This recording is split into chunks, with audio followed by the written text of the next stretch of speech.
Hi, I'm Cheryl and welcome to the Sewing Room channel.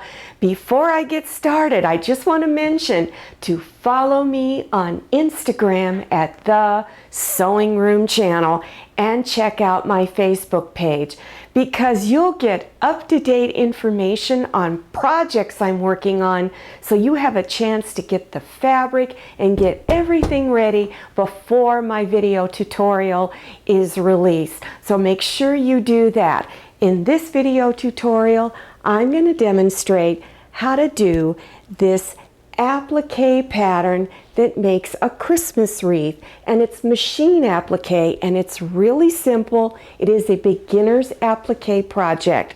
So let's get started. First step is to take something round. I'm using a bowl that is about 7.5 inches in diameter. You can make this any size, remember that. So choose whatever round object you want based upon the size that you want. Put it down on your paper and trace around the outer edge. Then go ahead and cut your circle out. And you're going to wind up with this. Now, fold it in half. Fold in half again. And take your time folding it nice and even. Fold it one more time. Using a pencil, go ahead and draw some curved lines on each side here. Just freehand draw. Okay. Then you're going to come over on this side and draw another, let me turn it this way, another curved line. Alrighty? So you've got a set of several curved lines. Go ahead and cut on your curved lines and then unfold it, and you now have your wreath. Take this wreath, paper wreath, and I advise you to trace it onto cardstock. That way you can use this over and over again. You can file it away.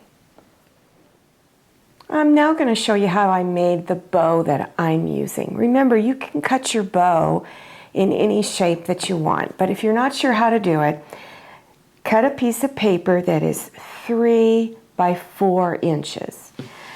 Fold it in half. Then here's my folded edge.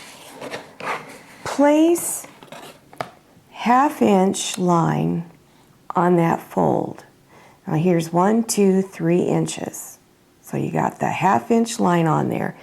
Now draw a line that's 1 inch long. So you're drawing from the 1 to the 2 here. Okay. Now go from corner to the top of that drawn line and do the same thing here, corner to the bottom of that top line, or whatever is top and bottom to you. Okay, so now you've got that. Now right here you're going to draw kind of a little curved line going up a little bit. And then do the same thing on this side. Curve and go up. Then draw some more curved lines here in the corner and over here. Now go ahead and cut it out. And when you're done, you've got a bow shape. Trace it on to cardstock. This is a package of fusible web. Now you can use any brand of fusible web that you want. The one that I'm using is Pellon Easy Steam 2 two-sided pressure sensitive fusible web. So I highly recommend you use a good fusible web. The fusible web has sheets inside. I think you get about five sheets. Take your templates that you made and trace them onto the fusible web. So go ahead and trace around everything. Make sure you draw on the side that has the blue grid lines. Now there are some fusible webs out there that do not have blue grid lines, so read the package so you know what side to draw on. After you have drawn your pattern on there, then you're going to go ahead and cut around this, but you're going to leave about 1/4 of an inch, at least 1/4 of an inch, around the edges of both pieces.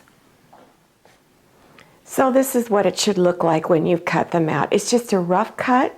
Remember, leave a little bit of the fusible web paper extending out past all of the edges. On the back side, there's plain paper. So now you want to remove this plain paper. And an easy way to get it to come off is just to take a straight pin and score it. Tear that paper a little bit, bend it till a piece pops up, and then go ahead and pull it off.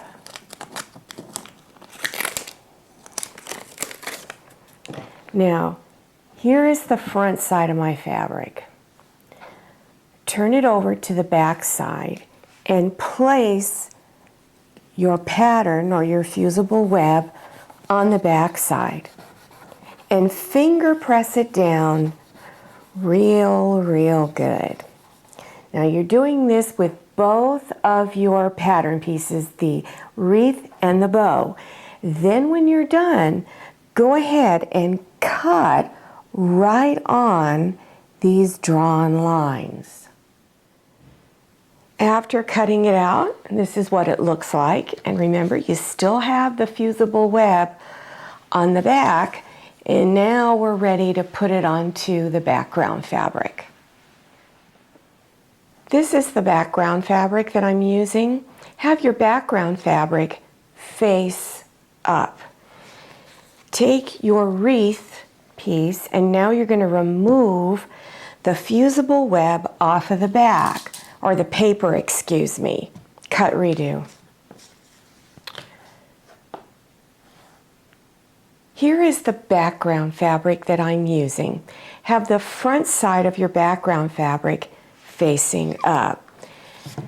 Take your wreath piece of fabric and turn it over and remove the fusible web on the back. So again, if you need to, score the paper with a straight pin till a piece pops up, and then take it off.